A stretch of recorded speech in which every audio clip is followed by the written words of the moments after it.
Hey, what's up everybody? Welcome back to Actualization Station. Today I'm introducing a new series titled Poetry Night. I'll share a couple of pieces and I welcome you to share your own. You're welcome to share others' poetry as well, as long as you attribute them. And we might as well throw in lyrics, quotes, or excerpts from your favorite stories as well. Really, any piece of writing that can be seen as poetic, moving, or insightful. I'm interested in doing this because most people don't really get into, at least what is traditionally known as poetry anymore. And this is something that I would like to help change. Poetry used to be one of the most common, if not the most common form of entertainment prior to radio, television, and digital media. In fact, prior to the modern age, it was common for people in societies around the world to memorize and share their favorite poems with families and friends. In the movie The Big Short, an excellent film with Steve Carell, Brad Pitt, Ryan Gosling, Christian Bale, and even a cameo from the late Anthony Bourdain, there's a quote in the beginning of the film that goes as follows. Overheard in a Washington, D.C. bar. Truth is like poetry, and most people fucking hate poetry. So you know there's definitely a kernel of truth there. Though we still love great movies, great stories, great lyrics, and great lines, all of which, of course, must be written and are often poetic in their own right. Perhaps we're just oversensitized and our minds are not as used to moments of deep contemplation as they used to be. Or at least we're just not looking for those things as much as we used to. Though this doesn't mean that we can't still be moved by the transcendent, contemplative experiences poetry can provide.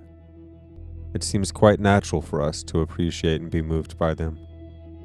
Look at the universal appreciation of films like Shawshank Redemption, a deep, meaningful story that resonates with millions of people and is widely regarded as one of the top 100 films of all time. The story is a work of art. The dialogue is moving and inspiring.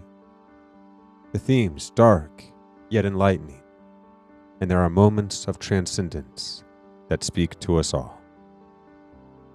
And because there is still a love of truth that is inherent to us, despite that we may have become somewhat mentally lazy, afraid, or addicted to eye candy, quick scrolling, and short bursts of immediate gratification, there is still an appreciation for, a yearning to take part in that something more that few things besides poetry can provide. So let us consider Poetry Night to be a celebration of the art of language, the art of the written, sang, or spoken word, and the great truths of life that can be derived from them. We may, in some small part, help revivify and repopularize the art of poetic expression.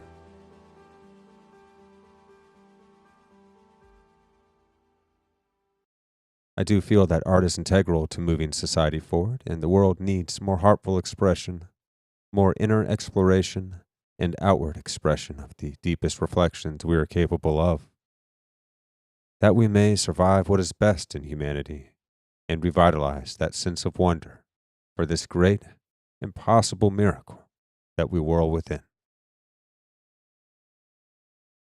The first piece I'll be sharing today is the poem The Explorer by Rudyard Kipling. There's no sense in going further.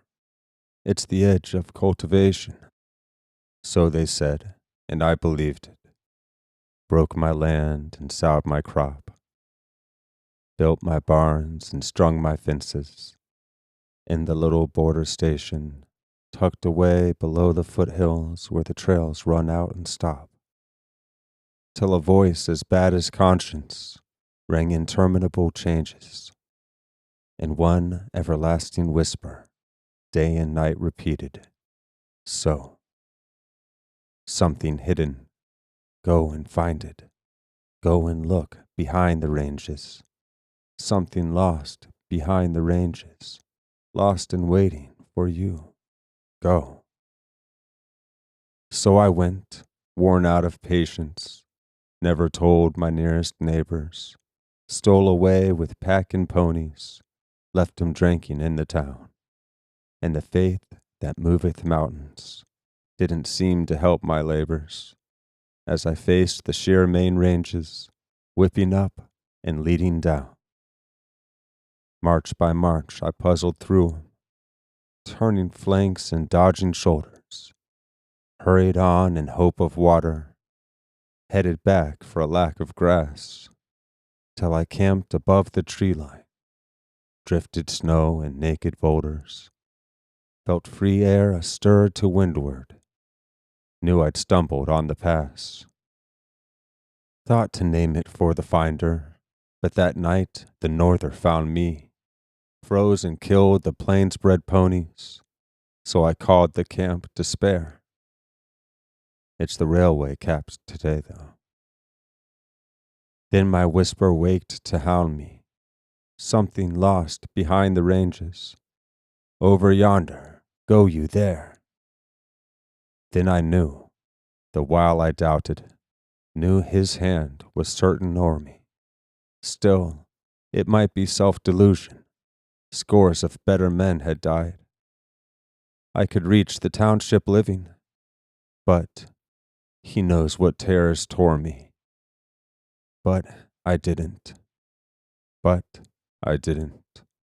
I went down the other side, till the snow ran out in flowers, and the flowers turned to aloes, and the aloes sprung to thickets, and a brimming stream ran by.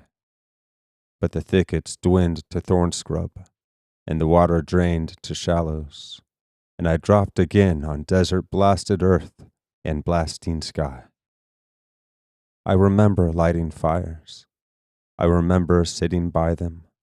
I remember seeing faces, hearing voices through the smoke. I remember they were fancy, for I threw a stone to try 'em. Something lost behind the ranges was the only word they spoke. I remember going crazy. I remember that I knew it, when I heard myself hallooing to the funny folk I saw, very full of dreams that desert, but my two legs took me through it, and I used to watch 'em moving, with the toes all black and raw. But at last the country altered, white man's country past disputing, rolling grass and open timber, with a hint of hills behind. There I found me food and water, and I lay a week recruiting, got my strength and lost my nightmares. Then I entered on my find. Thence I ran my first rough survey, chose my trees and blazed and ringed 'em. Week by week I pried and sampled. Week by week my findings grew. Saw, he went to look for donkeys, and by God he found a kingdom. But by God, who sent his whisper, I had struck the worth of two.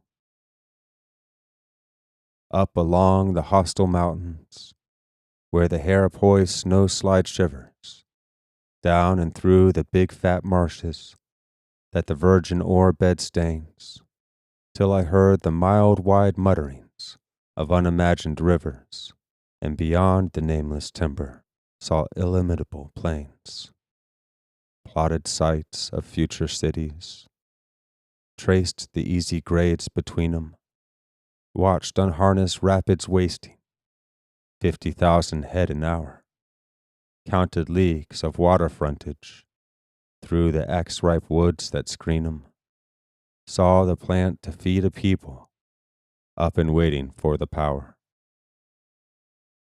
Well, I know who'll take the credit, all the clever chaps that followed, came a dozen men together, never knew my desert fears, tracked me by the camps I'd quitted, used the water holes I'd hollowed. They'll go back and do the talking. They'll be called the pioneers. They will find my sites of townships, not the cities that I set there. They will rediscover rivers, not my rivers heard at night. By my own old marks and bearings, they will show me how to get there. By the lonely cairns I builded, they will guide my feet aright. Have I named one single river? Have I claimed one single acre? Have I kept one single nugget? Barring samples, no, not I. Because my price was paid me 10 times over by my maker. But you wouldn't understand it. You go up and occupy. Ores you'll find there, wood and cattle, water transit sure and steady. That should keep the railway rates down, coal and iron at your doors. God took care to hide that country, till he judged his people ready. Then he chose me for his whisper, and I found it, and it's yours. Yes, your never, never country. Yes, your edge of cultivation. And no sense in going further, till I crossed the range to see.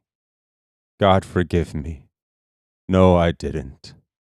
It's God's present to our nation. Anybody might have found it, but his whisper came to me. And the next piece I'll share today is a little poem I wrote titled But in Truth. Let us meet at the root of all that has ever awed us, with the impossible history of the cosmos before us, where we can tunnel through the edge of space and as self-conscious stardust embrace all the oblivion before us. Does it not implore us to speak meaning into it, to bear our primal humanness, our tremoring hearts as sacraments to the emptiness before us? What better place to emit the glowing rush of that force whose word is love? All right, guys, thank you for tuning in today. The music you heard this episode was a song called Traveler by Livo. That's Lyvo. It can be found on soundcloud.com/Livo. It is Creative Commons, so you can use that song as well if you have your own little projects or you're looking for other pieces. Just make sure that you give the artist attribution. And this music is also promoted by Audio Library. If you'd like to share a poem or a favorite excerpt from a story, book, movie, whatever, of your own, that's great. Please do. Just make sure you download the Anchor app. Anchor FM is a free podcasting platform that allows you to listen to some of the best podcasts in the world, as well as create your own. And you can upload to Anchor any replies, comments, questions that you have through the Anchor app. So just look up this episode of Poetry Night on Actualization Station and click the message button on the screen. Once you've got that episode playing, it'll allow you to call into the show at any time and add whatever you got. And thank you guys so much for tuning in. This has been Actualization Station. You can really help me out if you like by liking and subscribing to the podcast on your own favorite podcast platform, whether that be iTunes, Google Play, or Google Podcasts, I guess it's called now, or whatever else you listen to podcasts through. It will really help the podcast rise in the ranks and reach more listeners. So thank you guys for tuning in, and I'll talk to you soon.